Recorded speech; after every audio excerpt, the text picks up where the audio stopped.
It's wild how fast you can go from nobody to worldwide meme in 2025. All it takes is one street interview, one viral clip, and suddenly your face is everywhere. And for Haley Welch, better known to TikTok as the Tuah girl, thought she could milk that fame forever. But what happens when your 15 minutes turn into a nightmare you can't wake up from? Because Haley, she didn't just blow up. She blew up and thought she could run with it. And for a while she did. But as you'll see, chasing the bag too hard, too fast can turn fame into a curse. Let's rewind to June 2024. Haley, a spring factory worker from small-town Tennessee, was living with her grandma, grinding out a normal life. One night, she stepped out, probably with no idea her entire existence was about to flip over a single offhand comment. What's one move in bed that makes a man go crazy every time? Oh, you gotta give him that hawk and spit on that thing. That was it. That clip exploded overnight. The phrase "hawk tuah" became the internet's new obsession. TikTok sounds racked up millions of videos, and merch was flying out like crazy. And at the center of it all was a 21-year-old Haley, unprepared, but now a celebrity. But let's be clear, this wasn't destiny. This wasn't some meticulously planned career move. Haley herself came from a rough background, calling herself a crack baby. She had no media training, no big plans, just raw, chaotic energy that the internet loves. She saw everyone else cashing in on her moment, so she decided she would too. She got herself a manager, a team, and started trying to turn a meme into a brand. But the thing about viral fame is, it doesn't care about you. It wants you to dance for it, make it laugh, and then it moves on. Haley wanted to break out of the Tuah girl label, but the internet wouldn't let her. Every podcast, every appearance, every attempt to show her real self was met with, "Girl, we don't care." Tuah spit on it. She was trapped by the very moment that made her famous. Still, she tried. She quit her factory job, moved to Hollywood, and even linked up with celebrities like Shaq, showing up on stages, in vlogs, and on podcasts. She got offers, some legit, some creepy, all wanting to capitalize on her fame. But no matter how hard she tried, the world only saw the spit girl. And while some were rooting for her, hoping she could flip the meme into a real career, others were waiting, practically foaming at the mouth for her to mess up. Because in the influencer world, a downfall is just as clickable as a rise. And it turns out Haley Welch was about to give them exactly what they wanted. With fame flooding in, Haley wasn't just trying to be a viral clip anymore. She was chasing the American dream, influencer edition. But the internet has a short memory and a long attention span for drama. And when you're building a brand off a joke you don't control, it's only a matter of time before the audience flips on you. Haley's first major move was launching a podcast called Talk Tuah. The idea? Use her meme status as a springboard to build a sustainable platform, interview big names, and show the world that she was more than spit on that thing. And at first it worked. Her debut episode featured Whitney Cummings and was backed by Jake Paul's Beater Network, pulling over 2 million views. But the views were a trap. People weren't tuning in to support Haley, they were tuning in to laugh at her. Comments were flooded with memes, jokes, and people clowning her for trying to pivot. After that, views dropped off a cliff. New episodes struggled to break 50,000 views, with some barely scratching 30K. Oh, hell no! That's... Oh, hell no!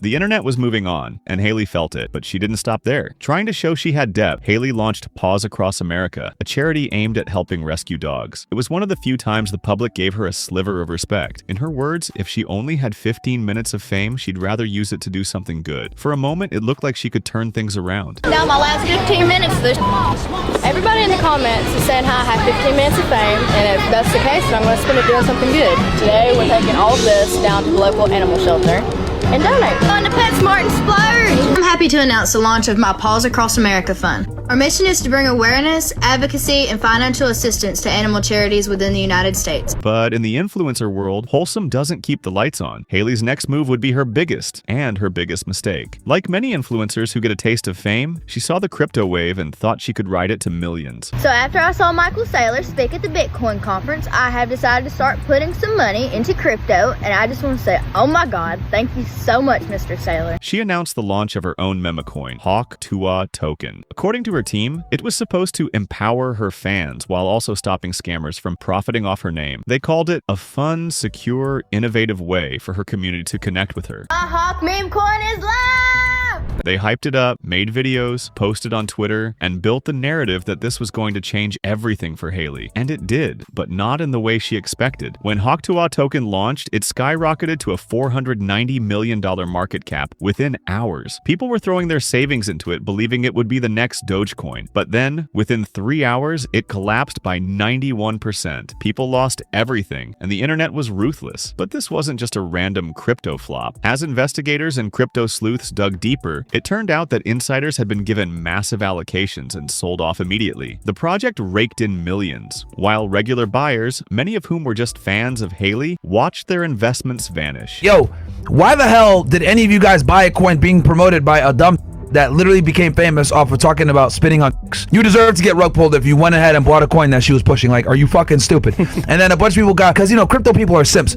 Well, that's misogynistic. That's fucked up. And I'm like, no, bro. It's like, bro, this chick's a 304. Don't listen to 304s. Like, 304s typically are not good people. They don't have ethics. And at the center of it all, Haley Welch. She went from being a harmless meme to being seen as a scammer, a grifter, a rug puller. And the internet, which once laughed with her, was now laughing at her downfall. As the dust settled, people started asking questions. Was Haley in on it? Did she just scam her own fans? Or was she another influencer who got used as the face of a bigger scheme? At first, Haley tried to stay silent. Her management team told her not to talk, claiming there were legal issues. Meanwhile, CoffeeZilla and crypto YouTubers started digging, uncovering wallet addresses linked to the Tuah token team, dumping their holdings for millions while fans were left holding worthless coins. This is one of the most miserable, horrible launches I've ever seen in my life. Okay, then why the fuck are you on? Profiting from the There's rug no pull, I rug think it's pull relevant. because we didn't pull a rug. I don't know what you're trying to say. It's not true. That's defamation. Doc, You're saying do the math. Do the math. Defamation. You're saying that we pulled a rug. There was no rug pull. 3%. You're defaming our character. Are you not gonna let me talk? You just talk over me. You talk over me. I'm hearing bullshit. Yeah, these people were completely unhinged, unwilling to take any accountability. And CoffeeZilla described it as one of the most miserable rug pulls he'd ever seen, showing how 96% of the supply was controlled by insiders who dumped while the hype was at its peak. big tweet that kind of set it all off. That would be this by Bubble Maps, which showed 96% of the supply was controlled by the team and was being sent out to a bunch of smaller wallets. The implication being that some of them might be dumping on you. Pretty quickly, the Tuah girl came in to copy and paste what her team told her to say, which said, team hasn't sold one token and not one key opinion leader was given one free token. We tried to stop snipers as best we could through high fees at the start of the launch. So you see their awful tokenomics here, along with this response. The team hasn't sold one token, and then they post obviously a screenshot of a lot of sells from insiders who did not have to pay. You can see on the bot side, there's nothing, and then on the sold side, they're making a lot of money. So how did you get free tokens? Well, you were an insider, right? And while Haley's team kept saying the team hasn't sold a single token, blockchain data was saying otherwise. The worst part, many of the people who got scammed weren't crypto bros who knew the risks. They were Haley's fans, people who followed her from TikTok and Instagram who never touched crypto before. Who falls for this? Well, unfortunately, with situations like this, they're not targeting crypto bros. They're mostly targeting actual fans who've never been involved in, the crypto space before. They don't know any better, and you're gonna hear the guy behind a lot of this say that explicitly. These are people that are outside of crypto that we're going to be onboarding, and they don't give a shit. They don't even know what a market cap is. They just go, oh, cool, free coin. Now I get to join a community. Cool, done.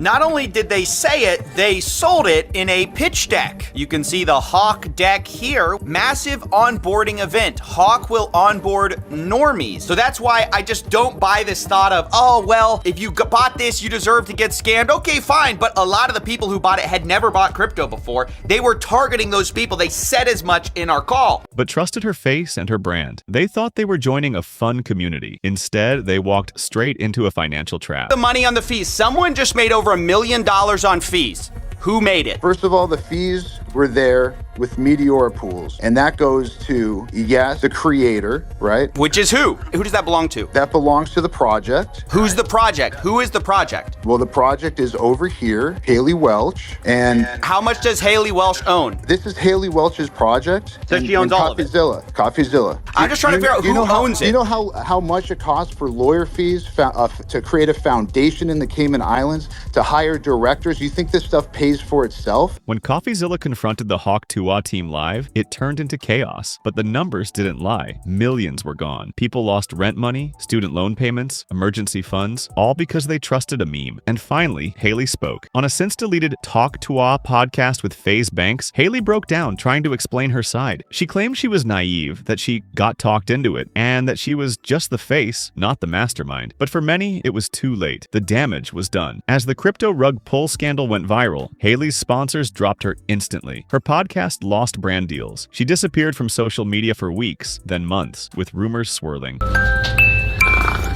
Breaking news. Haley Welch has been shot. Haley Welch dead. The Hawk Tuah girl has died. Hawk Tuah girl is pregnancy rumors after candid photos went viral. Oh, my bad. Breaking news. The Hawk Tuah girl is not missing. She's pregnant. Oh my god. Ooh. What's going on with that Hawk Tuah chick? She going to jail? Anywho, do I get a phone call? The Hawk Tuah girl. No one knows finance quite like Miss Tuah. Haley, get your ass up. We got stuff to do. The memes turned from Hawk Tuah, spit on that thang, to scam Tuah, and it seemed like her downfall was complete. But then, in true influencer fashion, Haley tried to stage a comeback. After months in hiding, she returned with a new podcast episode, claiming that the SEC had cleared her, that she wasn't charged, and she could finally tell her side of the story. She said she only made $125,000 up front, spent it all on lawyers, and had nothing left.